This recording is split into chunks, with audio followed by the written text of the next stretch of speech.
মাধ্যমিকের map pointing নিয়ে অনেক ছাত্রছাত্রীদের মধ্যে বিভিন্ন ভয় রয়েছে, বিভিন্ন সমস্যা রয়েছে, বিভিন্ন বক্তব্যও রয়েছে। ম্যাপ পয়েন্টিং নাকি খুব কঠিন, ম্যাপ পয়েন্টিং করতে গেলে অনেক টাইম যায়, ম্যাপ পয়েন্টিং এ কোন জায়গাগুলো কোথায় দিল্লি রয়েছে, কোথায় ব্যারাকপুর রয়েছে, কোথায় হায়দ্রাবাদ রয়েছে, এইগুলো খুঁজতে খুঁজতে টাইম চলে যায়। ছাত্রছাত্রীদের কাছে এইগুলোই ভয়ের কারণ হয়ে দাঁড়ায়। আর আজকের এই ম্যাপ পয়েন্টিং এর ভয় আজকের এই ভিডিও থেকে তোমাদের কাটিয়ে দেব। প্রথম থেকে শেষ পর্যন্ত ভিডিওটা দেখো, কোন পদ্ধতিতে কোন প্যাটার্ন ইউজ করে তোমরা ম্যাপের পয়েন্টিং গুলো করবে, কোন কোন জায়গাগুলো তোমরা কেমন ভাবে মনে রাখবে, সব থেকে ভাইটাল বিষয় তোমাদের জন্য এবারের জন্য অষ্টম অধ্যায় থেকে একটা বা দুটো তোমরা ম্যাপ পয়েন্টিং পাবেই পাবে।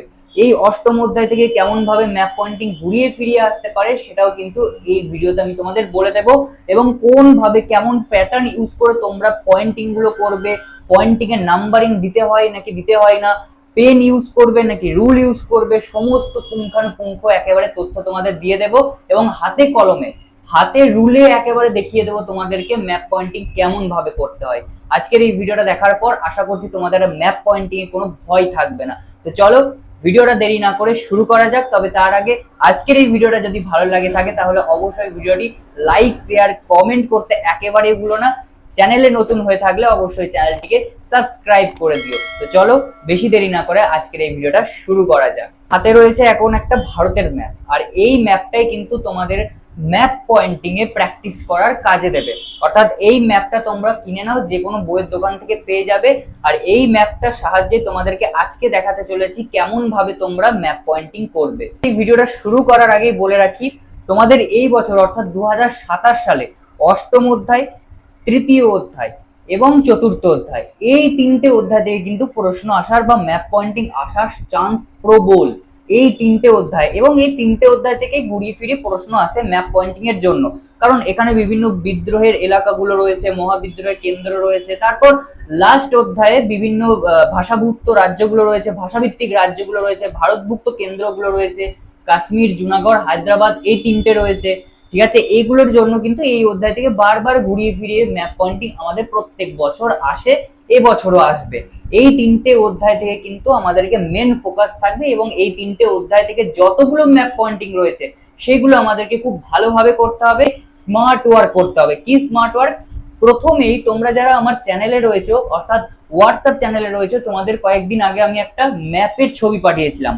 সেই ম্যাপের ছবিটা দেখো, কোন জায়গায় গুজরাট রয়েছে, কোন জায়গায় দিল্লি রয়েছে, কোন জায়গায় অন্যান্য কেন্দ্রগুলো রয়েছে, ঠিক আছে, বারাসাত কোথায় রয়েছে, এইগুলো তোমরা ভালোভাবে দেখে নাও। যদি সেখান থেকেও সন্তুষ্ট না হয়, গুগল করো, গুগল থেকে দেখো যে কোন জায়গায় তোমাদের কোন কেন্দ্রগুলো রয়েছে, ম্যাপ দেখো, বাংলাতে ম্যাপ দেখো।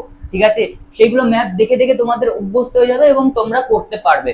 3 দিনের দিন পারবে না, কিন্তু 4 দিনের দিন তোমরা অবশ্যই পারবে। এবার তোমাদের দেখিয়ে দিই কেমন ভাবে তোমরা ম্যাপের মধ্যে পয়েন্টিং করবে, কেমন ভাবে লিখবে, কেমন ভাবে নাম্বারিং করবে, পেন ব্যবহার করবে নাকি রুল ব্যবহার করবে, সমস্তটা দেখিয়ে দিই। এই হচ্ছে তোমাদের ভারতের ম্যাপ, অর্থাৎ ম্যাপ পয়েন্টিং করার সময় তোমরা এই ম্যাপেই কিন্তু ম্যাপ পয়েন্টিং প্র্যাকটিস করবে, তোমাদের সুবিধা হবে। ঠিক আছে, তো এই ম্যাপ পয়েন্টিং এ কোন কোন জায়গাগুলো কেমন ভাবে পয়েন্টিং করবে সেটা একটু দেখে নাও, তোমাদের দেখে নিলে সেটা করতে সুবিধা হবে। আর সর্বদা মনে রাখবে, ম্যাপ পয়েন্টিং প্র্যাকটিস থেকে শুরু করা অবধি একেবারে ফাইনাল টেস্টে পরীক্ষায় করা পর্যন্ত রুল ব্যবহার করবে। যদি সেখানে কোনো ভুল হয়ে যায় তোমরা মুছে নিতে পারবে। পেন দিয়ে কিন্তু করো না, পেন দিয়ে করলে পেছনে তোমাদের ছাপটা পড়ে যাবে, দেখতে খারাপ লাগবে। ঠিক আছে, তোমরা অবশ্যই সর্বদা যখনই ম্যাপ পয়েন্টিং করবে রুল দিয়ে করার চেষ্টা করবে। তো চলো দেখে নি কেমন ভাবে তোমরা পয়েন্টিং গুলো করবে, কোন কোন জায়গায় কোন কোন স্থানগুলো রয়েছে এবং পয়েন্টিং গুলো কেমন করবে, কেমন লিখবে, চলো দেখে নি। পুনর্গঠিত রাজ্য মহারাষ্ট্র, এটা তোমাদের 2020 সালে এসেছিল। তো চলো দেখে নি এটা তোমরা কোন জায়গায় পাবে, কোন ভারতের কোন স্থানে রয়েছে, কোন জায়গায় রয়েছে এবং পয়েন্টিংটা কেমন করবে। মহারাষ্ট্র সর্বদা মনে রাখবে একেবারে এই জায়গায় অবস্থিত। ঠিক আছে, এখানে মহারাষ্ট্র অবস্থিত, আর বোম্বাই রয়েছে তার পাশে, একেবারে সমুদ্র এলাকায় জায়গায় বোম্বাই রয়েছে বা মুম্বাই রয়েছে। তো এখানে রয়েছে মহারাষ্ট্র। মহারাষ্ট্র রাজ্যটাকে পয়েন্টিং করতে গেলে প্রথমে এখানে একটা গোল দাগ দেবে, তারপর একটা এই দাগ টানবে এখানে পয়েন্টিং, অর্থাৎ এখানে মহারাষ্ট্রটা তোমরা লিখে দেবে। মহারাষ্ট্র আমি লিখে দিয়েছি, এবং তোমাদের এখানে সর্বদা মনে রাখবে যত নাম্বারে ম্যাপ পয়েন্টিংটা দেবে, ধরো 1.1 বা 1.2 যতই দেবে তোমরা কিন্তু এখানে প্রথমে লিখে দেবে, ঠিক আছে। লিখে দেওয়ার পর তারপরে মহারাষ্ট্র তোমরা লিখে দেবে এবং এরকম করে পয়েন্টিং করবে। তো চলো আরো কয়েকটা পয়েন্টিং এরকম ভাবে দেখে নি কেমন ভাবে করতে হবে। 2022 সালে আসা প্রশ্ন দিল্লি, ঠিক আছে। তোমরা দেখতেই পাচ্ছ দিল্লি এসেছিল 2022 সালে। এই 2022 সালে আসা মহাবিদ্যালয়ের একটি অন্যতম কেন্দ্র দিল্লি।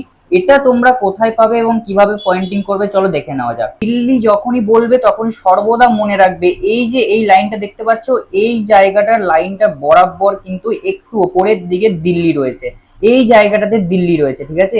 এখানে শুধুমাত্র একটা গোল দাগ দেবে, পয়েন্টিং করবে এবং পয়েন্টিং করার সময় সর্বদা মনে রাখবে এখানে পয়েন্টিং করার পর একটা যেন দাগ দিয়ে টেনে দেবে এবং এখানে তোমরা দিল্লি বলে লিখে দেবে। এখানে বোঝা গেল যে এটা দিল্লি, এখানে তুমি দিল্লি পয়েন্টিং করেছো। আর সর্বদা মনে রাখবে এখানে কিন্তু নাম্বারিংটা করে দিতে একেবারেই ভুলো না। এর মতো আরো দুটো চলো দেখে নি কেমন ভাবে তোমরা পয়েন্টিং করবে।